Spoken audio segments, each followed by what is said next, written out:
What it is, world, it's your man Serve. I'm here. Thank you for your time. I greatly appreciate it. What I got going on today is another segment of my weight loss journey. And today we'll be talking about the two methods I use to help me get through my sweet tooth cravings and manage my portion control. Two very important things I feel like that are incredibly important in dealing with any form of weight loss whatsoever. Now, the first one is probably going to be my most favorite. Most favorite. Is that grammatically correct? Anyway. It's going to be my favorite. It's my favorite because it's the urge I encounter the most. It's the thing I struggle with the most, and it's my sweet tooth. I struggle with my sweet tooth the most, hands down. I could always use a honey.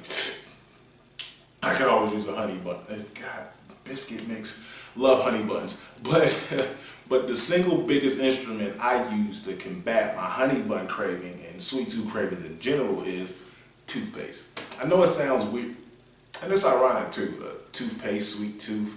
If I was a comedian, I put a joke in there. Why did the toothpaste cross the street? I'm not a comedian. It's not my thing. Anyway, moving on. See, the thing about toothpaste is it's naturally sweet and minty, fresh, and you can taste it when you brush your teeth. So whenever I had a sweet tooth, I would brush my teeth, and just the taste alone would most of the time curve it. And also in knowing I just brush my teeth, everything else is gonna taste nasty. So it made everything else look less appealing, except if it was a honey bun. I could eat a honey bun whenever. It got so bad to the point where I would just put like toothpaste in my car and I would ride around in my car. And before I went to stores, I would put a little bit on my finger and just in there real quick before I went to the store just to be safe.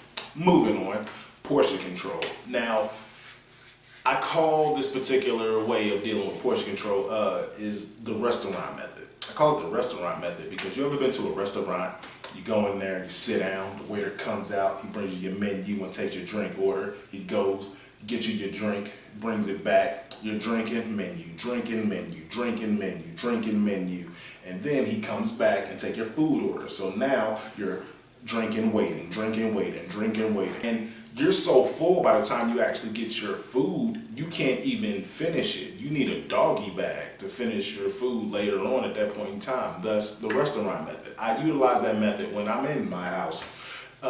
Whenever I'm hungry and it's not time for me to eat yet, I go ahead and I drink as much non-calorie liquid as I can get my hands on. Walmart has a tremendous brand. Oh my goodness, I might do a whole video about Walmart brands water. Oh my God. Shout out Orange Cream. But that's it. That's a wrap as far as that goes. Yeah, didn't want to keep y'all too long this go around, but it took me a really long time to get those little things, those little tips and tricks. And it's not major, but it's the small changes that really carry you out. And it took me a really long time to get them. And I hope they're useful. Whoa, wait, but look, before I let you go, there's one question. Actually, it's a few. There's one question. What are you going to do with this information? Or if you're going to utilize it at all, or